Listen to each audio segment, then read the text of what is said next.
verse 13. Tingnan po natin, aklat po ng Genesis chapter 3, verse 13. Sa may mga Biblia ay pakibuksan po ninyo at basahin po natin ang sabay-sabay. Ang sabi pong ganon, Genesis chapter 3, verse 13, bakit mo naman ginawa iyon? Tanong ng Diyos sa babae. Mangyari po nilinlang ako ng ahas, kaya ako natuksong kumain. Tugon naman niya. So, yung Diyos at saka si Eva ang tinutukoy po dito. Ano po? Kaya kung titingnan po natin yung aklat ng Genesis, ay pinakita po doon na meron pong isang hardin ng Eden. At nang nilikha po ni Yahweh ang hardin ng Eden, ay naroon po lahat ng mga punong kahoy na kanilang mga bunga. Nito ay kanilang makakain. Naroon din ang iba't ibang hayop sa hardin na yon. At ito ay hinabili ng Diyos upang pamahalaan ng tao na kanyang nilikha. At ang taong naroon ay dadalawa lamang, si Adan at saka si Eva.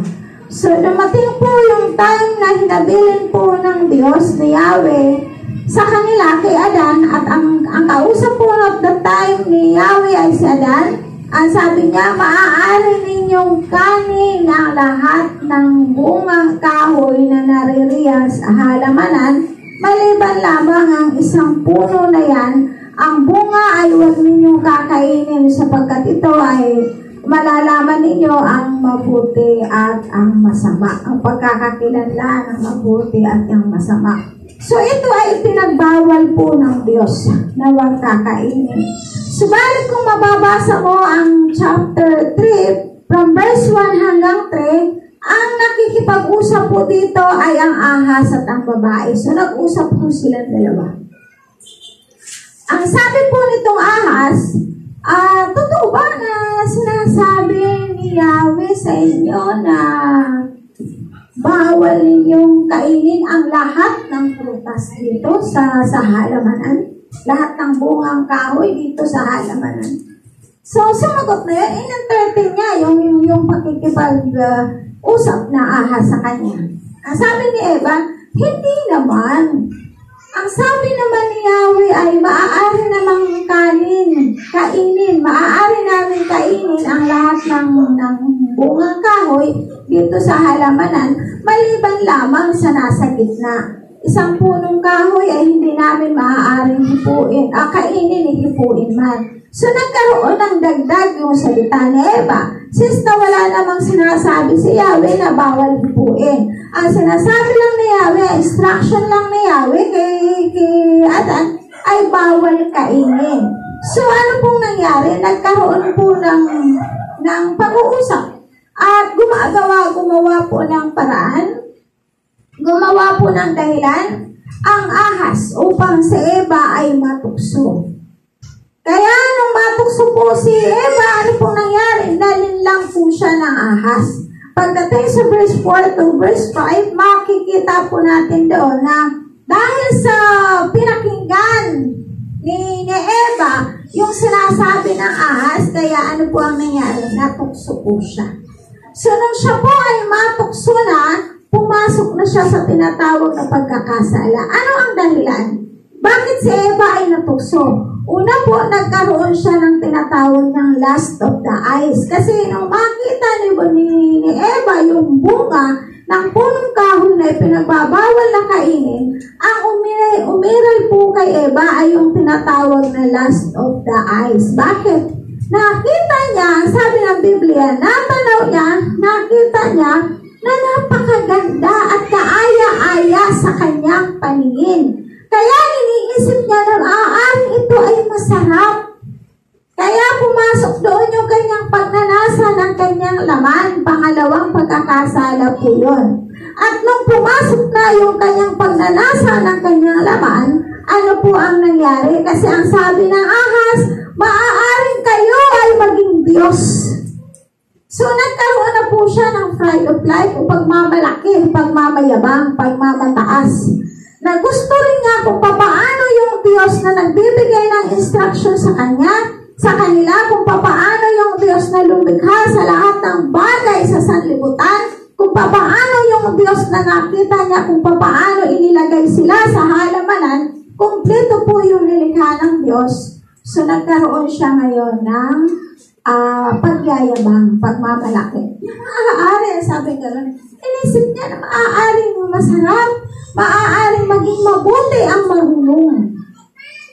Diba? Maaaring maging mabuti ang marunong. Kaya anong nangyari?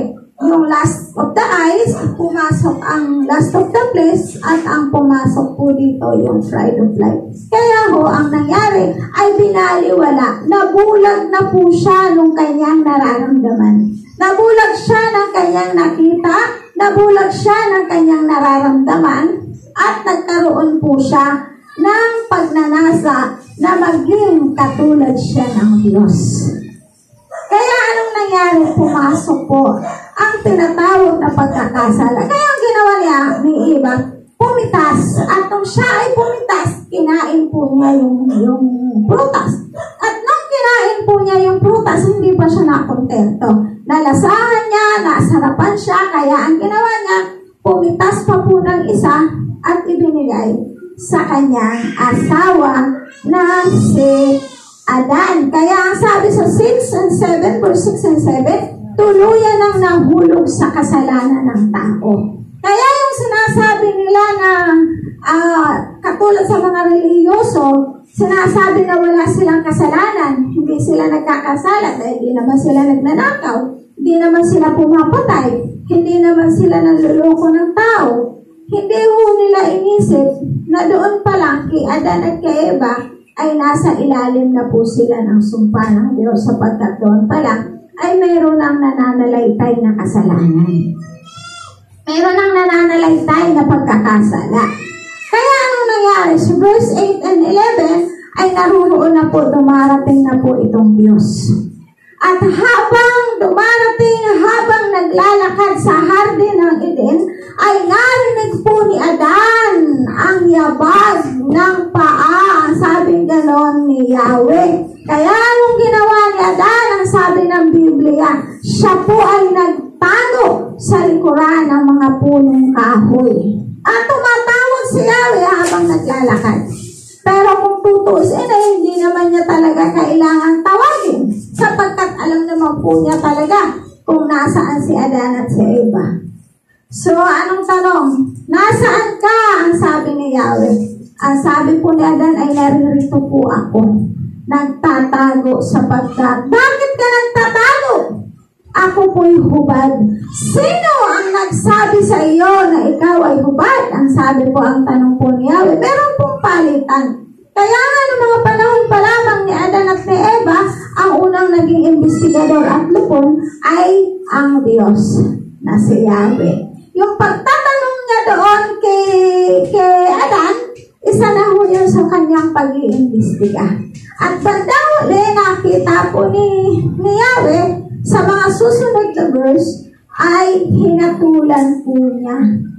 Pag pinasa po ninyo yung chapter 3, kabuuan ng chapter 3, makikita po natin doon kung paano hinatulan ng Diyos sina Adan at si Eva. Kaya bigyan natin ng diin yung verse 13.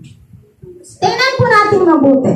Ang sabi sa verse 13, bakit mo naman ginawa iyon? Tanong ng Diyos sa babae.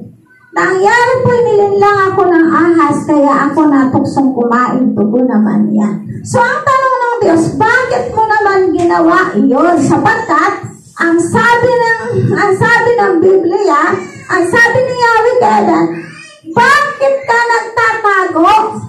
Ang sabi ni Adan, sapagkat ako'y huhubad. Ang sabi ngayon ni Yahweh, bakit ka nakahubad?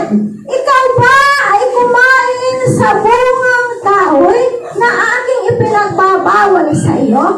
Ano pong ginawa ni Adan? Di ba sinisi niya si Eva?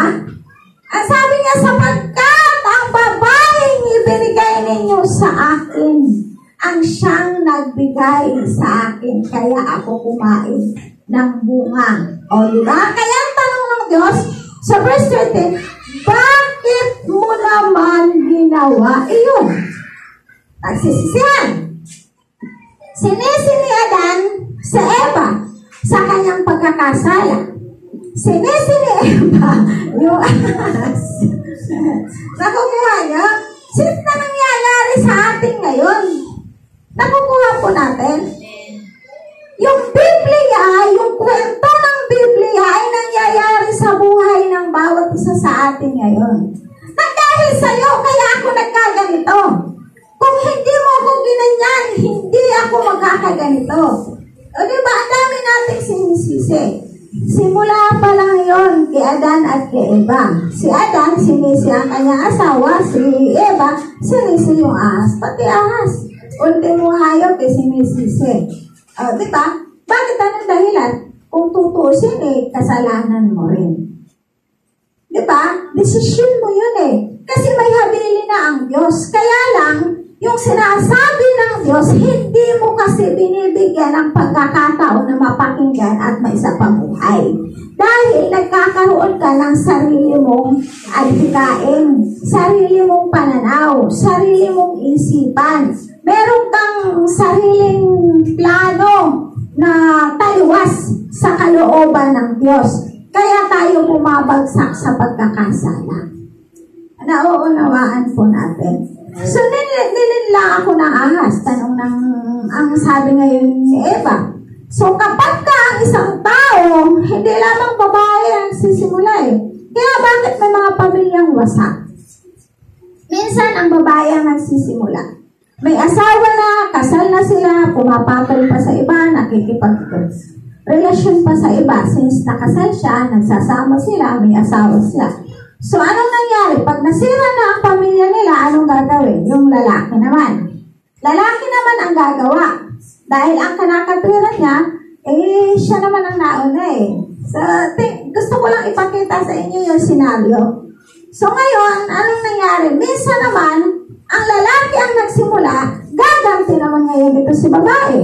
Kasi siya naman ang dahilan Kaya ako nagkaganito. Minsan, sasabihin naman ng babae. Kasi, kaya bakit ka naman pumatol sa kanya? Alam mo namang may asawa ka, nagsasama kayo at kasal kayo. Kasi po, naghahanap po ako ng pagkalinga dahil yung mister ko ay hindi ko nakita yung ugali na nakita ko sa kanya. Diba? Andoon na ngayon yung pagnanasa ng laman. Kasi, nabulag siya ng dyablo. Nabulag siya ni Satanas, kaya nawawasak ang pamilya ng sambahayan. Nakikita po natin. Minsan naman, hindi naman sa relasyon ng mga mag-asawa, kundi sa relasyon naman ng magkakaibigan. Sa relasyon naman ng mga magkakamag-anak.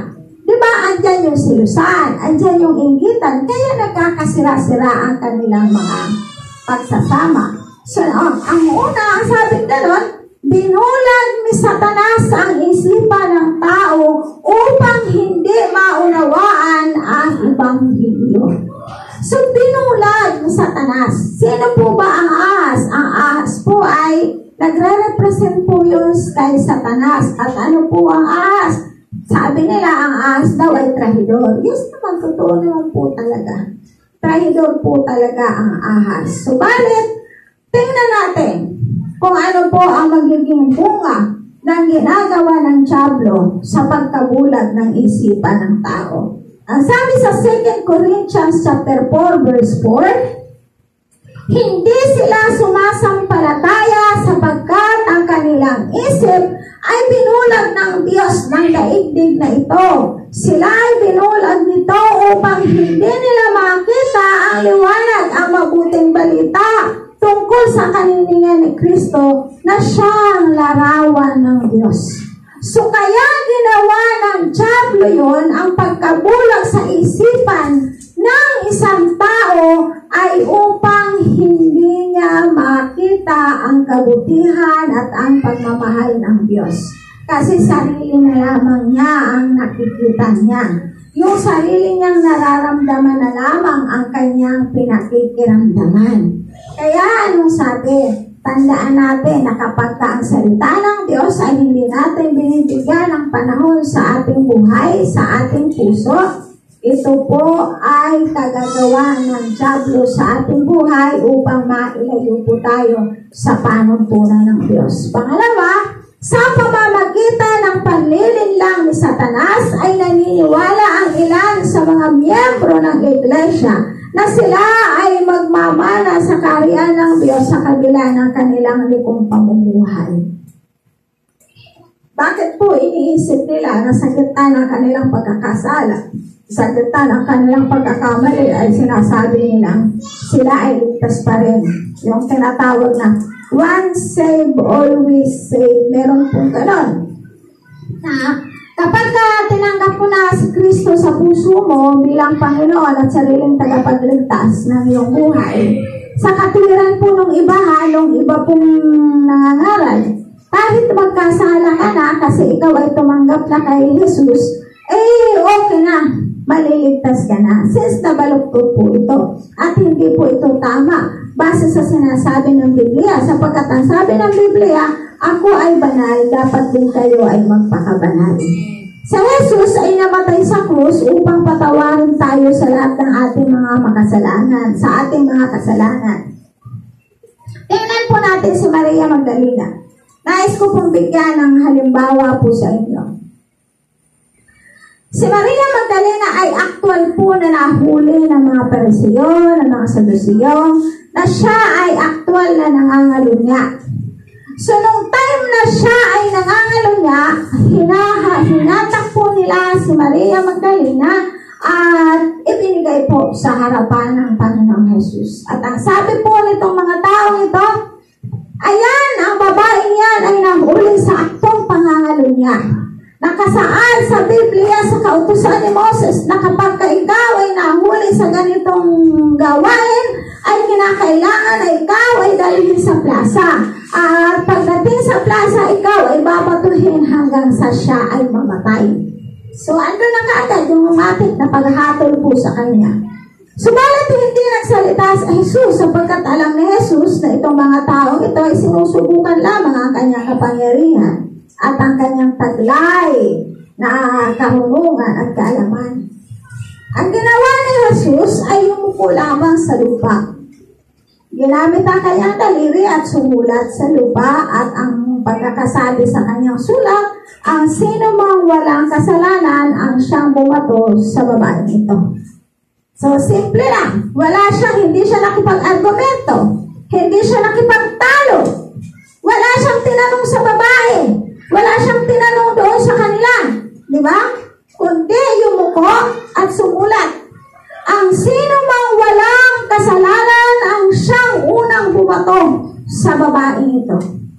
So, tahimik ang lahat. Walang nagsalita.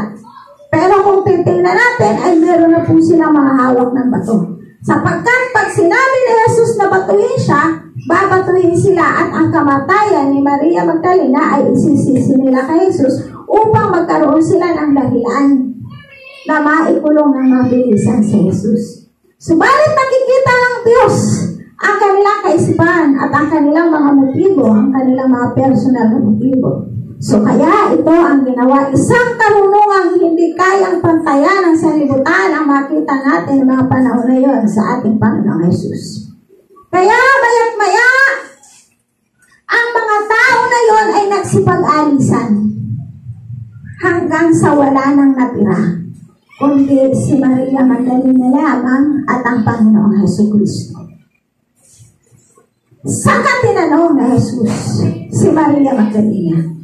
Ang sabi ni Jesus, nasaan na sila? Ang sabi ni Maria, wala na po silang lahat sapagkat sila ay nag-alisa na. Ako man ang sabing gano'n ay hindi kita hahatulan. Humayo ka at huwag ka nang magkakasala pang muli. Diba? So, ibig sabihin, kapag na-realize mo na ikaw ay nagkamali, kapag na-realize mo na ikaw ay nagkasala sa harapan ng Diyos at ikaw ay nagsisi na, ang sabi ng Panginoon, sa oras na ikaw ay magsisi huwag ka na muling magkasala pa. Ibig sabihin, ipagpatuloy mo na ang buhay na merong katotohanan at merong pagkatakot sa Diyos. Merong tunay na pagsisisi sa kasalanan na iyong ginawa at huwag mo na itong babalik-balikan pang muli. So, ibig sabihin, nakahanda sa iyo ang kaligtasan. Hindi po pwede na tinanggap mo si Jesus ngayon at pagkatapos babalik ka sa pagkakasala mo. Babalik ka sa dati mong buhay. Hindi. Pag oras na tinanggap mo na si Jesus, humayo ka na at huwag ka na magkasala pang muli. Katulad ng sinasabi niya kay Maria Magdalena.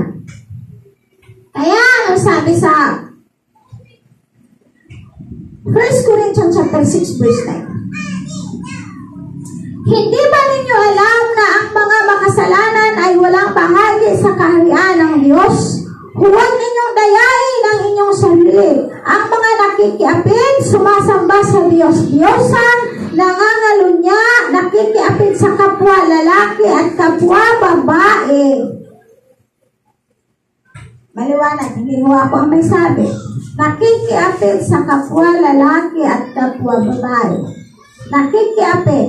Ang pakikiapid po ay sa lalaki. Ang pangangalo niya ay sa babae. Pagka ang babae, ang lalaki, ang kaso niya ay concubinage. Kapag ka ang babae, ang kaso naman niya ay adultery. Nakukuha po natin. Ang bakla sa kapwa lalaki ay walang batas sa sanlibutan. Pero may batas tayo sa harapan ng Diyos. Nakikiapid sa kapwa lalaki at kapwa babae. So, may batas ang Diyos para dyan. Subalit, exempted po sila sa batas dito sa atin sa sanlibutan. Pero napakabigat ang hatol sa harapan ng Diyos. Sapagkat ang sabing ganon, ang nais ng Diyos na huwag na tayong mamuhay sa ganitong uri ng buhay. At ang sabi sa Galatians chapter 5 verse 21, pagkainggit, paglalasing, walang taros na pagsasaya at iba pang tulad nito, binabalaan ko kayo, tulad noong una, hindi tatanggapin sa kaharian ng Diyos ang gumagawa ng mga gayong mga bagay. So, wala pong kaligtasan. Sorry to say that, na ang sinasabi ng Biblia, ang ganung uri mga kasalanan na nabanggit sa sinasabi ng banal na kasulatan, ay wala pong kaligtasan. Unless na lamang na sundin natin yung sinasabi ng Panginoong Jesus na humayo ka at huwag ka nang magkasala muli. Doon ka lamang magkakaroon ng tunay na kaligtasan. Kaya ang pangatlo, ang sabi gano'n, ang panlilin lang ang unang pamamaraan na magamit ni Satanas, na ginagamit ni Satanas sa pag-aakay ng marami sa paghihimagsik laban sa Diyos. So kapag ka ikaw pala ay nagpapatuloy sa pagkakasala, himagsikan pala ang tawag dito. Ibig sabihin, kinakalaban mo ang Diyos. Naghihimagsik ka sa Diyos. Tandaan na kapag ka ang buhay ng isang tao ay nananatili sa sanlibutan, ang Diyos na kanyang tinutukoy at ang Diyos na kanyang sinasamba ay maliit na liberty. Na Diyos ito ay si Satanas. At kapag ka ikaw naman ang isang tao ay namumuhay ng may katotohanan sa sanlibutan ito, malayo sa lahat ng mga uri ng kasalanan at gawa ng sanlibutan ito, ang tunay na sinasamba mo at sinusunod ay ang tunay na Diyos. Yun ay ang lumikha sa atin. Yun yung Diyos na nangako sa atin na hindi tayo iiwan at hindi tayo pababayaan man. 2 Thessalonica chapter 2 from verse 10 to 12, ang sabi pong gano'n sa verse 10, at gagamitin siya ng lahat ng uri ng pandaraya. Gagamit siya ng lahat ng uri ng pandaraya sa mga mapapahama, mga taong maliligtas, sana kung kanilang tinanggap at iniibig ang katotohanan. Yun po yung verse 10. Ano po? Mapapahama mapapahamak ang tao kung hindi niya tatanggapin ang salita ng Diyos. Amen. Kung hindi niya ipamumuhay ang salita ng Diyos, nakalaan po talaga siya sa tinatawag na kapahamakan.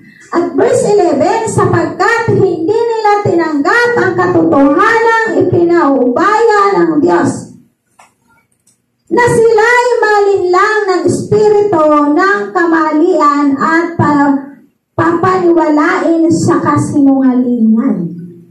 Dahil daw sa hindi nila tinatanggap ang katotohanan, which is yun po yung salita ng Diyos, kaya pinahihintulutan ang tao na mabulag sila ng sanlibutan ito.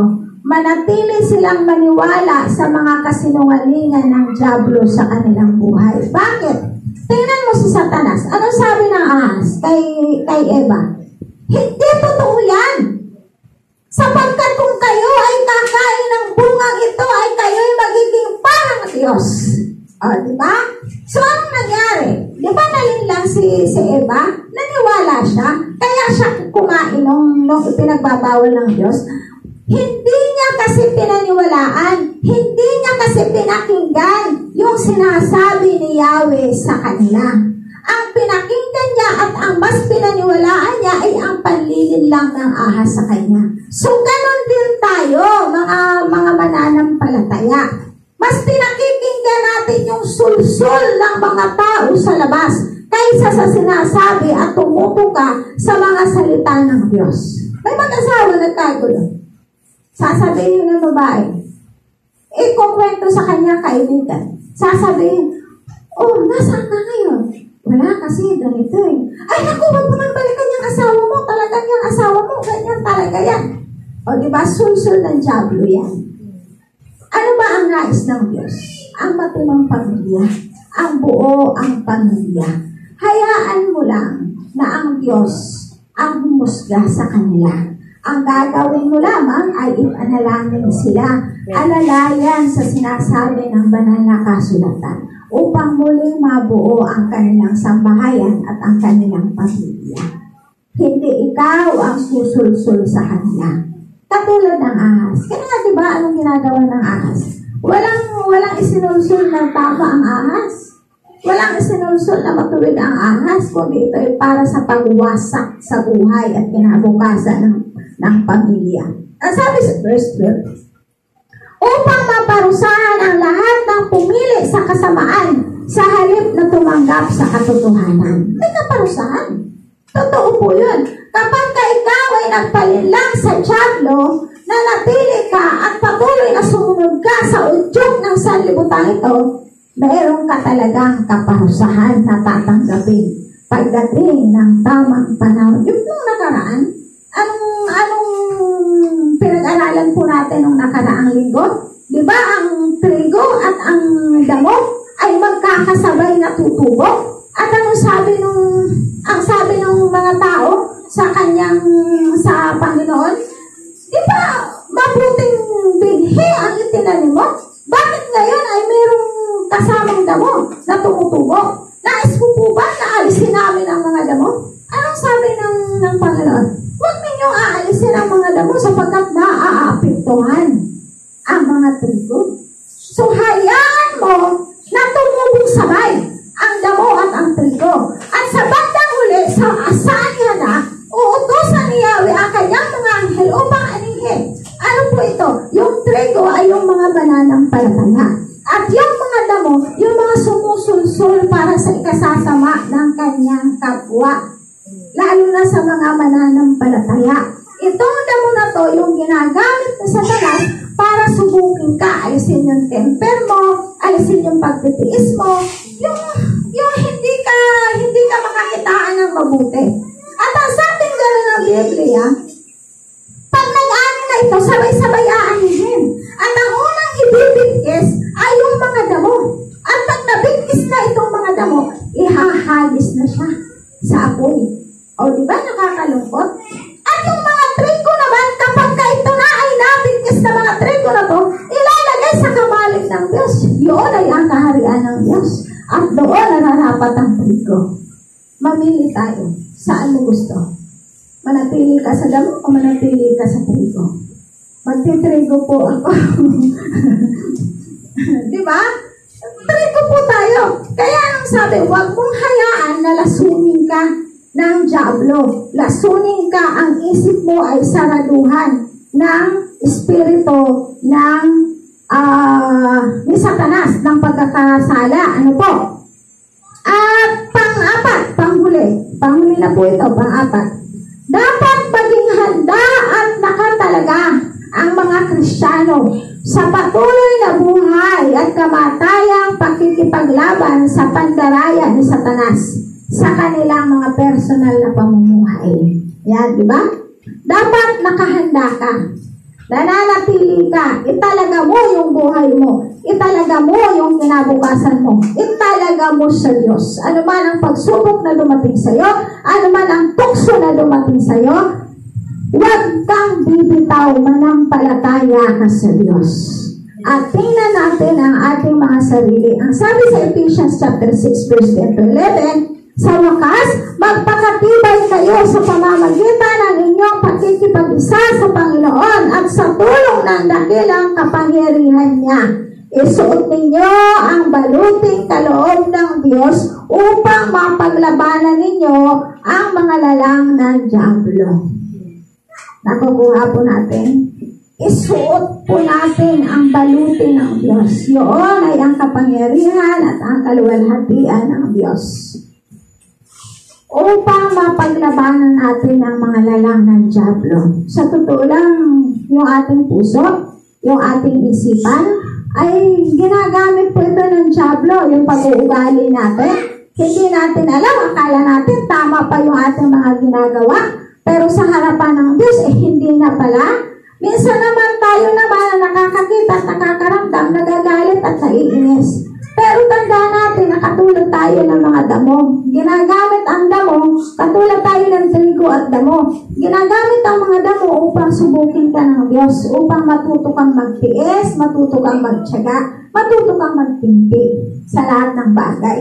Tandaan natin na mas mabuti na meron kang hamon sa buhay upang makita ang lubusang pagtitiwala at lubusan mong pag-alay ng iyong buhay sa harapan ng Diyos. Katulad ng ating Panginoong Jesus, di ba?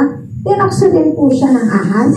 Nung time na si Jesus ay matapos siya mag-fasting ng 40 days and 40 nights, ano po ang sabi, dinala po siya sa mataas na bundok.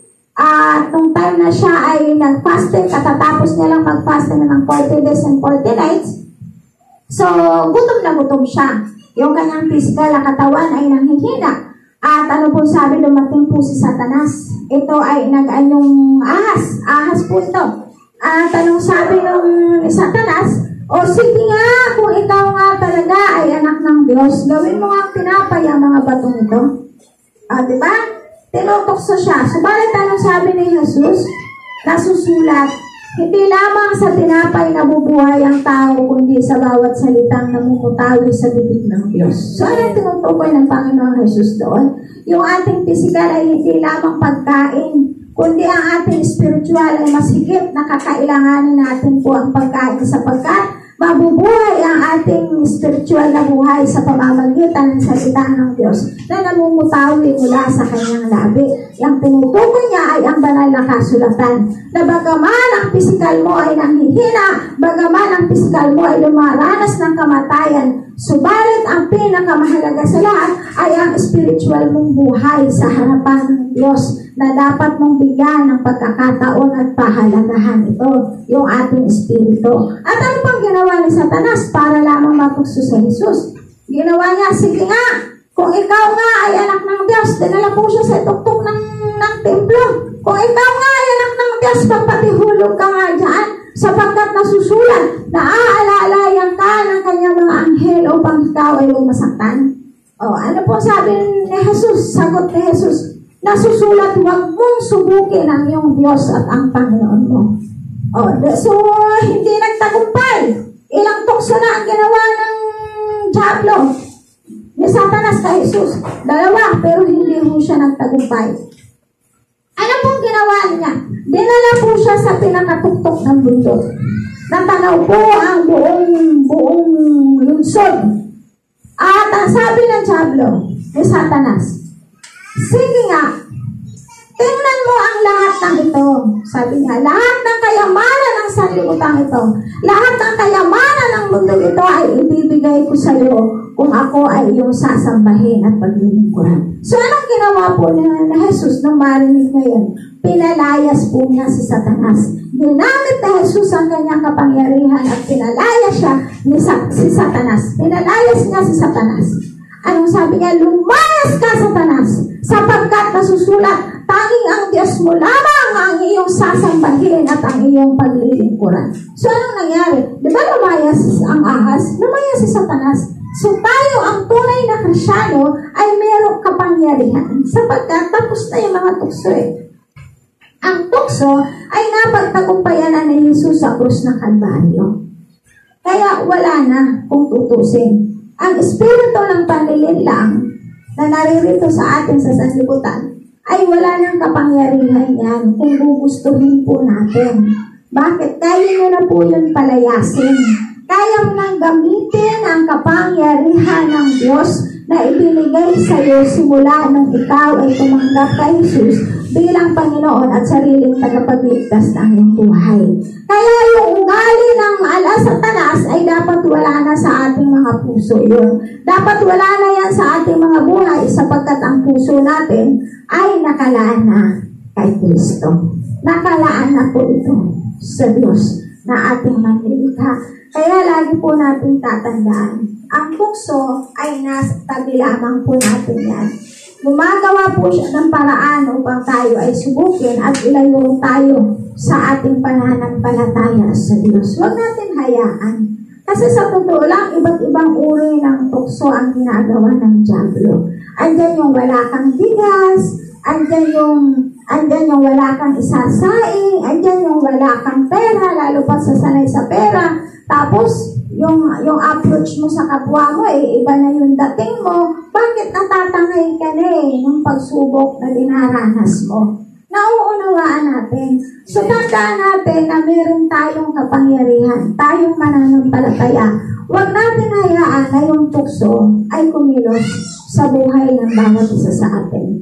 Hayaan natin na tayo, alam na natin na si Jesus ay namatay sa krus para sa atin, gamitin natin ang kapangyarihan ng Panginoong Jesus upang mapaglabanan natin ang lahat ng lalang ng Diablo sa ating mga buhay. Lahat tayo ay lumuko. Salamat po aming Diyos na makapangyarihan sa lahat. Patuloy ka namin pinupuri. Patuloy ka namin pinasasalamatan. Salamat sa mensahe mo sa amin sa hapon ito. Dalangin ko po sa iyo na siluhan mo po sa aming mga puso ang mga salita mong ito at makita po ito sa aming mga buhay. Tulungan mo po kami. Kami ay mahina, patuloy na dumaranas ng mga tukso at mga pagsubok. Subalit dahil sa iyong kapangyarihan, ito ay aming mapaglalabanan. Mamumuhay po kami ng naaayon sa iyong kalooban. Hayaan mo, Diyos, na ang kapangyarihan mo, ang kaluwalhatian mo, at ang kadakilaan mo lamang ang makita sa buhay ng bawat isa. Sinasamba ka po namin, pinasasalamatan ka namin sa pangalan ng Jesus. Ito po ang aming samot dalangin. Amen. Amen. Muli po ay pagpalang hapon sa ating lahat.